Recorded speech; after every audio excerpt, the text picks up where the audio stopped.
भवसंभवभीतिभेदनं सुखसम्पत्करुणानिकेतनं व्रतदानतपक्रियाफलं सहजानन्दगुरुं भजे सदा।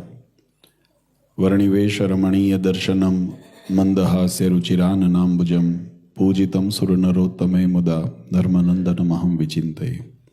त्वं सुकान्तभृतं कान्तं त्वं कान्तं सर्वदोगतं त्वं गते द्वे गदेवत्वं त्वं वन्दे भक्तिकासुतम्। સર્વ અવતારી સર્વ કારણના કારણ આપણા સૌના મોક્ષદાતા ઈષ્ટદેવ ભગવાન શ્રી સ્વામિનારાયણ. સ્વામિનારાયણ સંપ્રદાય દક્ષિણ વિભાગ અધિષ્ઠાતા દેવ વડતાલવાસી શ્રી લક્ષ્મીનારાયણ દેવ હરિકૃષ્ણ મહારાજ, અમદાવાદ બિરાજમાન શ્રી નરનારાયણ દેવ, ગઢપુરપતિ ગોપીનાથજી મહારાજ, જૂનાગઢપતિ રાધારમણ દેવ, ધોલેરા મદન મોહનજી મહારાજ ની સ્મૃતિએ સહિત વડતાલ ધામ પીનરને આંગણે મૂર્તિ પ્રતિષ્ઠા મહોત્સવના શુભ પ્રસંગે શ્રીમદ સત્સંગી જીવન કથા પારાયણના દિવ્ય સાનિધ્યની અંદર અત્રે સભામાં ઉપસ્થિત ધર્મકુળ આશ્રિત વાલા સર્વે અમારા સંતો પાર્ષદો, શ્રીજીના લાડીલા ધર્મકુળ આશ્રિત વાલા સર્વે સત્સંગી હરિભક્તો, સર્વ ધર્મ પ્રેમી સજ્જનો, સર્વ મોક્ષભાગી જીવાત્માઓ, દરેક ભક્તજનોને અમારા હૃદયપૂર્વક જય સ્વામિનારાયણ. વાલા ભક્તો, આજે પીનર લંડનને આંગણે જાણે હૃદયના આનંદનો સમુદ્ર હિલોળા રહી રહ્યો હોય એવું દિવ્ય વાતાવરણ આપણે અત્યારે માણી રહ્યા છીએ. આપણા સંતોએ કીર્તનોની અંદર બહુ સુંદર એક જ્ઞાનની સમજણની વાત કરી.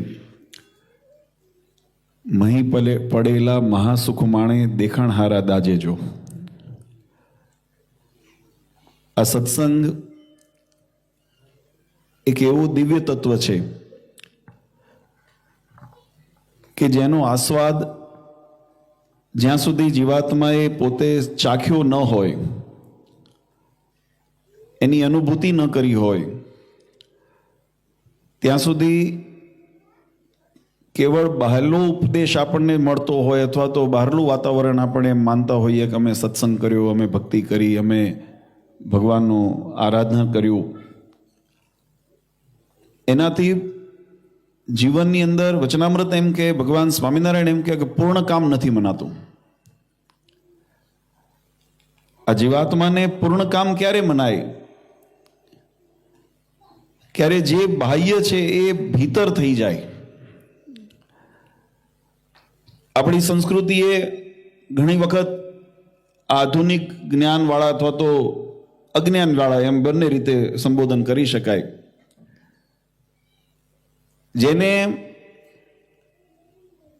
શાસ્ત્રનો આશ્રય નથી અથવા તો શાસ્ત્રનું જ્ઞાન નથી અથવા તો સંપ્રદાયની અથવા તો પોતાની સંસ્કૃતિની જેને કોઈ ખબર નથી, એ તત્વો ઘણી વખત એવા તર્ક કરતા હોય કે ભાઈ ભગવાનના મંદિરોની શું જરૂર છે, કે મૂર્તિની શું જરૂર છે, ભગવાન તો હૃદયમાં છે, ભગવાનને ભજવા હોય તો કોઈ આવા આયોજનો કરવાની ક્યાં જરૂર છે, આપણે ભગવાનને તો ઘણા એમ કહે ને કે અર્થના અનર્થ કરે તો કે મન હો ચંગા તો કથરોટ મેં ગંગા.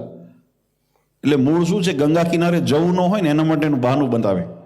ભાવ તો શાસ્ત્રો તો શુદ્ધ જ કહે છે, એની વાત ખોટી નથી. આપણું હૃદય જ્યાં સુધી જો ચોખ્ખું હોય, હૃદયનો મળ જ્યારે નીકળી ગયો હોય તો ગંગા સ્નાન કરવા શા માટે જઈએ છીએ? આપણે પોતાના કર્મના મળને ધોવા માટે જઈએ છીએ ને. તો હૃદયની અંદરથી જ્યારે મળ નીકળી ગયો તો આપણે હૃદયની અંદર ગંગા, એટલે ભાવ સારો છે, પણ જેને ન જોવું હોય ને એનું બહાનું કાઢે.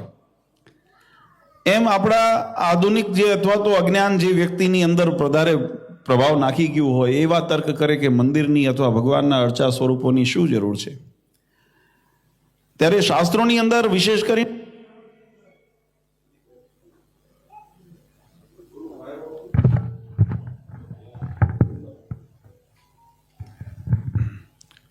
મેં ચાલુ કર્યું ને ત્યારે મને લાગ્યું, કારણ કે એક જ પોઈન્ટ હતો, મેં કીધું પણ પતે તો સારું.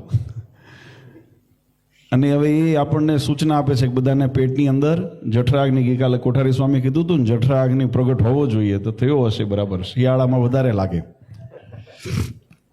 પણ હું માત્ર મારો વિષય અથવા તો મારી જવાબદારી શરીરનું પોષણ કરવા કરતાં આત્માનું પોષણ થાય એ વધારે છે, એટલે હું એના ઉપર વધારે ધ્યાન દઉં. 10 મિનિટથી વધારે પ્રવચન નહીં લઉં એવો પ્રયત્ન કરું. જોકે આજે સોરી, પૂજ્ય મહારાજશ્રીના પ્રવચનમાં એક ઇમરજન્સી છે એટલે જાહેરાત કરું છું. એક ગાડી NX65 ટોયોટા એરિયસ એ જે ગાડી છે એ ત્યાં રસ્તામાં નડે છે, માટે જલ્દીથી જેમની હોય ત્યાંથી પોતાની ગાડી લઈ લે. NX65 Toyota 1HF Toyota arrears NX65 1 લખ્યું છે કે Y લખ્યું છે? YHF. જેની હશે, જેને રસ્તા મૂકી હશે ને ખબર હશે ને કે હું રસ્તા મૂકીને આવ્યો છું. જરા કોઈને આડી થતી હોય, કોઈના ગેટવેની આગળ ઊભી હોય, ડ્રાઈવેની આગળ ઊભી હોય તો જરા પ્લીઝ બધા સહકાર આપજો. આપણે હજુ 5 દિવસ ઉત્સવ ઉજવવાનો છે. તો આપણે વાત કરતા હતા કે જીવાત્માને પૂર્ણ કામ કેમ બનાવ્યું. તો શાસ્ત્રોની અંદર ભગવાન સ્વામિનારાયણે વચનામૃતની અંદર એક વાત બહુ સુંદર લખી. મહારાજ સમજાયું કે જીવાત્માને વિષયનો યોગ એ હંમેશા બહારથી અંદર પ્રવેશે છે. અંતર્મનની અંદર સંકલ્પ ક્યારે ઉદ્ભવે? જો મુક્ત થયા પછીની સિદ્ધ દશાની પ્રાપ્તિ અને સિદ્ધિ એ જુદી એક સ્થિતિ છે. પણ જ્યાં સુધી જીવાત્મા આ માયાના નિર્મિત એવા સંસાર અને શરીરની અંદર બદ્ધ અવસ્થાની અંદર રહેલો છે, તો એની એક પ્રાકૃતિક પ્રક્રિયા છે કે જેના દ્વારા જીવાત્માને હૃદયની અંદર શું કેવું ધારણ કરવું છે, આપણે એનો સંકલ્પ નિર્ણય આપણા હાથની અંદર રહેલો છે. ભગવાને તો શાસ્ત્રોની અંદર ઘણી બધી વિસ્તારથી વાત કરી છે, પણ હું સંક્ષિપ્તની અંદર વાત સમજાવું. મહારાજ કહે કે જીવાત્માને કોઈ પણ મનની અંદર જેને કહેવાય કે વિચાર ઉત્પન્ન થતા હોય, સંકલ્પ થતા હોય, અથવા તો કોઈ કાર્યની અનુભૂતિ થતી હોય, તો એ અંતરથી નથી ઉદ્ભવતી જ્યાં સુધી અંતરની અંદર એનો યોગ નથી પહોંચ્યો. વચનામૃતની અંદર મહારાજે કીધું કે જીવનની અંદર જીવાત્મા જેવા વિષયનો યોગ ઇન્દ્રિયો દ્વારા કરે છે, એ ઇન્દ્રિયોના માધ્યમે કરીને એ વિષય એ જીવાત્માના અંતઃકરણ એટલે કે મન, બુદ્ધિ, ચિત્ત ને અહંકાર, જે 4 અંતઃકરણ કીધા એના સુધી એ પહોંચે છે.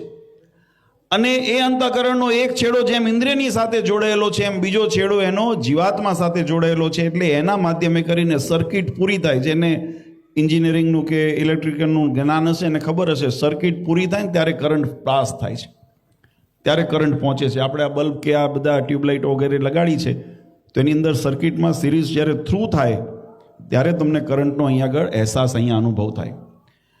એમ જે ભગવાનને, શાસ્ત્રોનો મત તો એ છે કે હૃદયની અંદર જ ભગવાનને વસાવા છે, પણ એ હૃદયની અંદર ભગવાન વસે કેવી રીતે? હૃદયની અંદરથી મહારાજે વચનામાં જીવની સ્થિતિ એવી છે કે જીવ જ્યાં સુધી એની અનુભૂતિ કરીને એક વખત હૃદયમાં વસી ગયા પછી એના માટેનો વિકલ્પ જુદો થઈ જાય. પછી એ પોતે ભગવત સ્વરૂપની અંદર પોતાનું આત્માને પોરવી લે, એટલે કે બ્રહ્મ સ્થિતિને પામી લે. પછી પોતાનું અસ્તિત્વ જ ત્યાં ભૂલી જાય છે અને ભગવાનના અસ્તિત્વની અંદર પોતાનું અસ્તિત્વ માની લે છે. ભગવાનના જેને કહેવાય સ્વરૂપની અંદર જ પોતાના સ્વરૂપને દેખે છે. એ ભગવાન સાથે એકાત્મ ભાવને પામે છે. એને આપણે મોક્ષ કીધો છે. ભગવાનના સાધર્મપણા આદિને પામીને એ જીવાત્મા ભગવાનના ધામની અંદર ભગવાનના એકાત્મ ભાવને પામી જાય છે. પણ સાધન દશાની અંદર રહેલો જીવાત્માને એ સિદ્ધિ કેવી રીતે પ્રાપ્ત થાય, એ સ્થિતિ સુધી કેવી રીતે પહોંચાય? તો એના માટેનું જે સાધન આપણા શાસ્ત્રોએ બતાવ્યું, વિશેષ કરીને શ્રીમદ ભાગવત હોય, વચનામૃત હોય, સત્સંગી જીવન ગ્રંથ હોય, જેની આપણે અહીંયા સુમધુર કથાનું હમણાં શ્રવણ કર્યું, એ કથા આપણને એ ઇન્દ્રિયો દ્વારા જેમ વિષયનો યોગ જીવાત્માને થાય ને અંતઃકરણની અંદર પહોંચીને અંતઃકરણથી જીવાત્માની અનુભૂતિ સુધી એની એકાત્મ ભાવને પમાડે છે. એ જ સિદ્ધાંતે ભગવત સ્વરૂપી જે વિષયો છે, એ ભગવાનની મૂર્તિ હોય તોય ભલે, ભગવાનના સ્વરૂપોના આપણે દર્શન કરીએ, ભગવાનના તીર્થોના આપણે યાત્રા આદિ કરીએ, ભગવાનના કથા આદિનું શ્રવણ કરીએ, ત્યારે એ ઇન્દ્રિયોના માધ્યમે કરીએ ભગવત સ્વરૂપ આપણા અંતઃકરણને મન બુદ્ધિ સુધી પહોંચે ને એના દ્વારા જીવની અંદર પહોંચે. ત્યારે જીવની અંદર મહારાજે વચનામૃતની અંદર એક બહુ સુંદર ભાગવતજીનો સૂત્ર લઈને ભગવાને કીધું, જેમ કોઈ વિષયને આત્મસાત કરવું હોય તો એક વખત સાંભળવાથી એ આત્મસાત નથી થતું, શ્રવણ, મનન ને નિધિધ્યાસ. એમ ભગવાનની મૂર્તિને આપણે હૃદયની અંદર કરવાય છે. તો એ ભગવાનની મૂર્તિને હૃદયમાં ઉતારતી વખતે એ ભગવાનની મૂર્તિ આપોઆપ હૃદયની અંદર સ્ફૂર્તિ નથી, પણ જેને દર્શન, મનન અને નિધિધ્યાસ જેને કર્યું હોય એના હૃદયની અંદર એ મૂર્તિ ઉતરીને આવે છે. તો એટલા માટે ભારતીય સનાતન વૈદિક સંસ્કૃતિને પરંપરાની અંદર ભગવાનની ઉપાસનાની જ્યારે જ્યારે વાત કરવામાં આવી ત્યારે ભગવાનના પ્રગટ સ્વરૂપની વાતની જ્યારે આશ્રયની વાત કરવામાં આવી ત્યારે ભગવાનના અર્ચા સ્વરૂપની પણ વાત કરવામાં સાથે ને સાથે આવી છે. આપણા શાસ્ત્રોની અંદર, આપણા પુરાણોની અંદર ભગવાનના પ્રગટ સ્વરૂપનો જેટલો મહિમા બતાવ્યો છે, આપણા ઉપનિષદાદિની અંદર જેટલો ભગવાનના પ્રગટ ઉપાસનાનો મહિમા બતાવ્યો છે, એટલો જ મહિમા ભગવાનના વિગ્રહ સ્વરૂપ એટલે કે મૂર્તિ સ્વરૂપનો પણ એટલો જ બતાવ્યો છે. અને વચનામૃતમાં તો મહારાજે ત્યાં સુધી પ્રતિપાદન કર્યું, મહારાજ કે આપણે કહીએ પ્રગટની ઉપાસના એટલે એવું સીમિત નથી કે ભગવાન સામે બેઠા હોય ને બોલતા હોય ને આપણી સાથે વાત કરતા હોય ત્યારે જ ભગવાન પ્રગટ છે. પણ મહારાજે વચનામૃતમાં ત્યાં સુધી કીધું કે જેવો ભાવ ભગવાન પ્રત્યક્ષ આપણી સામે જેમ બિરાજમાન હોય ને આપણે ભગવાનની જેવો મર્યાદા રાખીએ, ભગવાનની જેવી આપણે સેવા કરીએ, ભગવાનના દર્શન જે ભાવે કરીને કરીએ, એવો જ ભાવ, એવી જ મર્યાદા એ ભગવાન જ્યારે મૂર્તિ સ્વરૂપે આપણી સન્મુખ બિરાજમાન હોય અથવા તો અંતર્યામી સ્વરૂપે આપણી મધ્ય રહેલા હોય તો પણ ભગવાનનો એવો ભાવ જીવનની અંદર આપણે રાખીએ ને ત્યારે પ્રગટની ઉપાસના કહેવાય, નહીતર ભગવાન પરોક્ષ થઈ ગયા. આજે આ પ્રગટની ઉપાસનાને જે સિદ્ધાંતો આપણા શાસ્ત્રોએ બતાવ્યા એના પોષણને માટે, એના રક્ષણને માટે સ્વયં ભગવાન સ્વામિનારાયણે ઉપાસના ભક્તિના રક્ષણને માટે પોતે આ ધરા ઉપર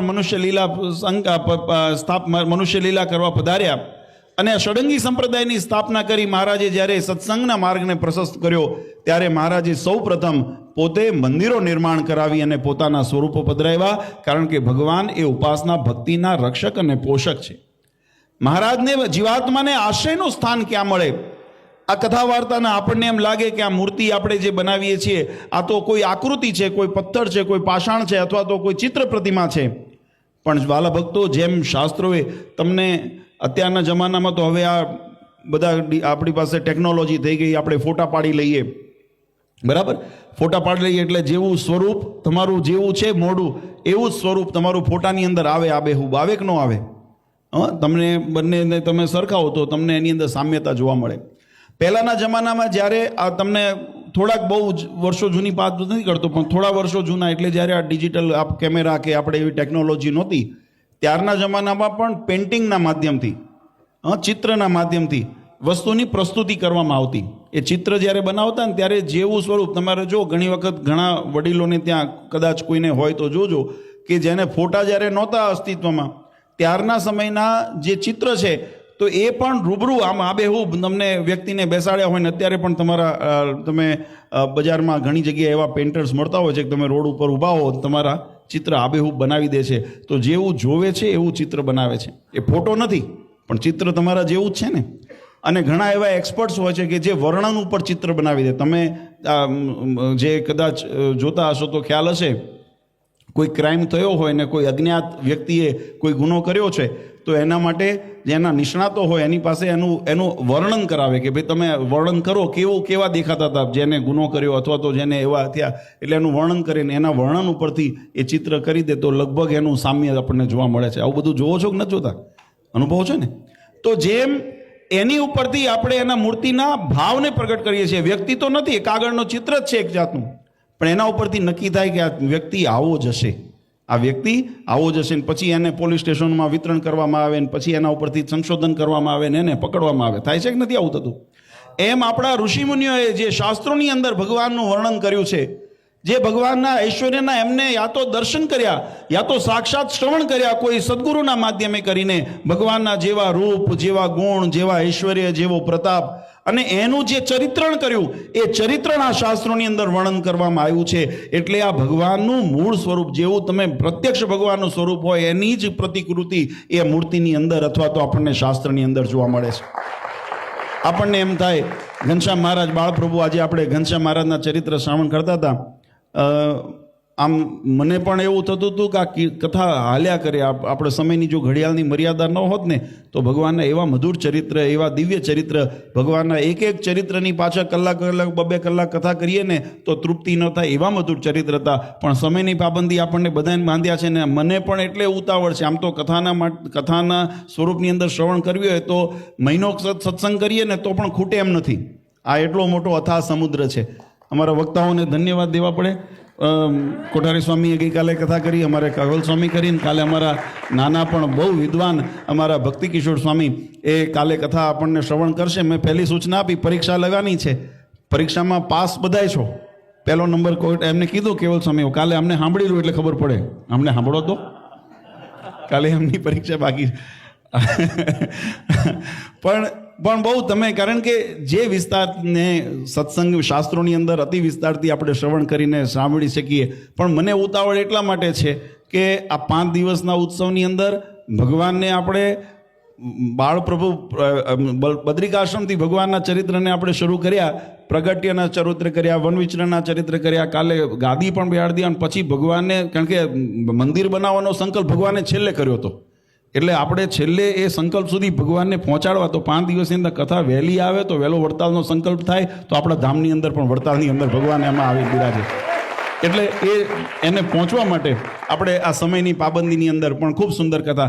તો જેવું વર્ણન, કહેવાનો ભાવ વાલા ભક્તો એ છે કે મૂર્તિનો સ્થાપનનો, મંદિરનો મહિમા શાસ્ત્રની અંદર એટલા માટે બતાવ્યો છે. પહેલો સિદ્ધાંત કે જે તમે બહારથી તમે જેવું જોશો, ઇન્દ્રિય જેવો વિષયનો યોગ કરશે એવું તમારું અંતઃકરણ થશે, એવું તમારો આત્માનો અંદર એનું અનુભૂતિ થશે.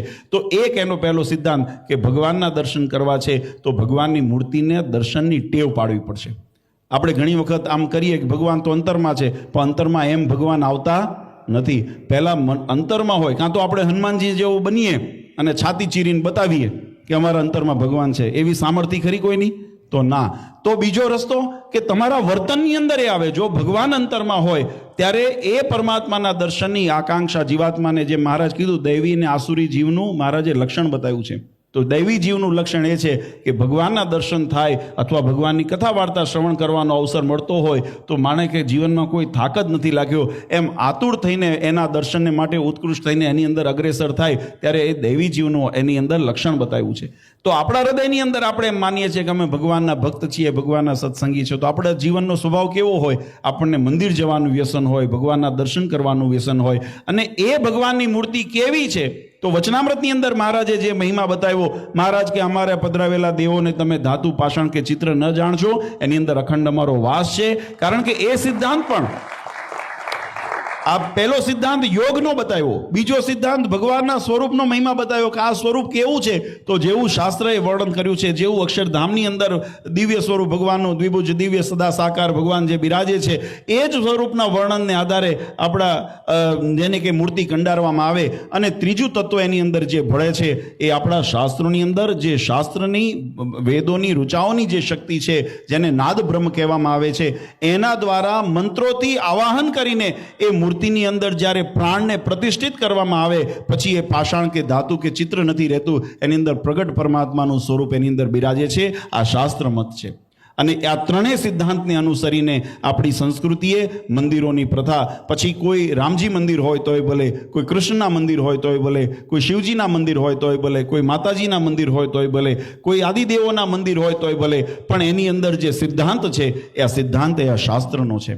આપણે એટલા માટે વાલા ભક્તો એ શાસ્ત્રના સિદ્ધાંત પ્રમાણે એની અંદર એક વિશેષતા, આપણા સંપ્રદાયની વિશેષતા, જો પહેલો વેદનો સિદ્ધાંત જળવાય, વેદ સિદ્ધાંતને અનુસરીને પછી કર્મકાંડ આદિ જે સૂત્રો બતાવ્યા છે એના સિદ્ધાંતો, જેને એના સિદ્ધાંતોને અનુસરીને એના કર્મ વિધાન બતાવ્યા, અને પછી જે સંપ્રદાયની પ્રધાન જે વ્યવસ્થા, જે સંપ્રદાયના સ્થાપકે સ્થાપેલી હોય એ વ્યવસ્થાના સિદ્ધાંતને અનુસરીએ, ત્યારે આપણે સાચા અર્થમાં સનાતની અથવા તો ભગવાનના એકાંતિક ભક્ત અથવા તો ધાર્મિક કહેવાઈએ. આ ત્રણેય અવસ્થાને, ન વેદને આપણે ત્યાગ કરી શકીએ, ને જે કર્મકાંડના જે વિધાનો છે અથવા તો વિધિ નિષેધના જે નિયમો છે એનો ત્યાગ કરી શકીએ, ન તો સાંપ્રદાયિક જે વિશેષતાઓ રહેલી છે, આપણા સંપ્રદાયની વિશેષતા કઈ રહી છે, તો શ્રીજી મહારાજે પોતે તો મંદિર બનાવ્યા, પણ એ વિશેષતાની અંદર ભગવાને ઉમેરો કરી શિક્ષાપત્રીની અંદર આદેશ કર્યો કે અમારા આચાર્ય દ્વારા જે મૂર્તિ પ્રતિષ્ઠિત થઈ હોય એ જ મૂર્તિની અંદર અખંડ અમારો વાસ છે, અને એના દ્વારા એમની આજ્ઞાથી જે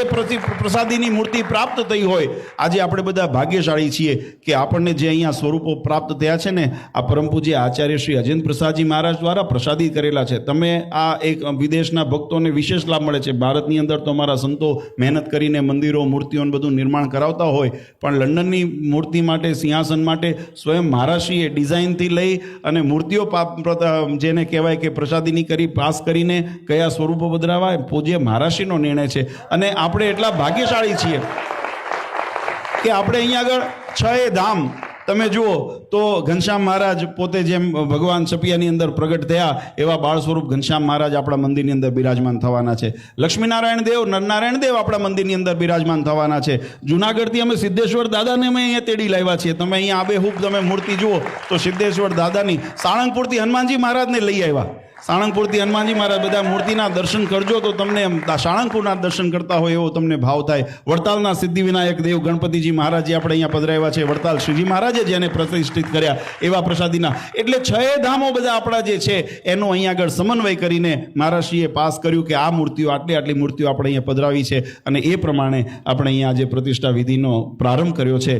3 દિવસનો યજ્ઞ અને વિધાન કરીને આપણે અહીંયા મૂર્તિઓ પ્રધાય, પછી બધા ભક્તોને દર્શનનું સુખ થશે. પણ મેં કીધું એ રીતે કે આનો મહિમા જીવનની અંદર દ્રઢ કરીને રાખજો. આપણે ઘરે બેઠા રહીશું ને એમ માનશું કે ભગવાન અમારા હૃદયમાં એમને આવીને વસી જાય, એ કોઈ ભાગ્યશાળી હોય ને ભગવાન કૃપા કરીને આવે, એ ભગવાન સ્વતંત્ર છે એટલે એમને બાંધી શકીએ નહીં.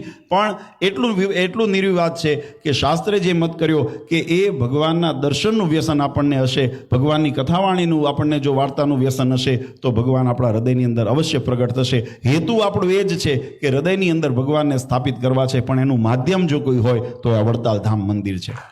અહીંયા જેને વ્યસન થયું હશે, અહીંયા જેને મમત્વ થયું હશે, અહીંયા જેને પોતાપણું જણાનું હશે, એને અક્ષરધામની અંદર પોતાપણાનું પ્રાપ્તિ થવાની છે.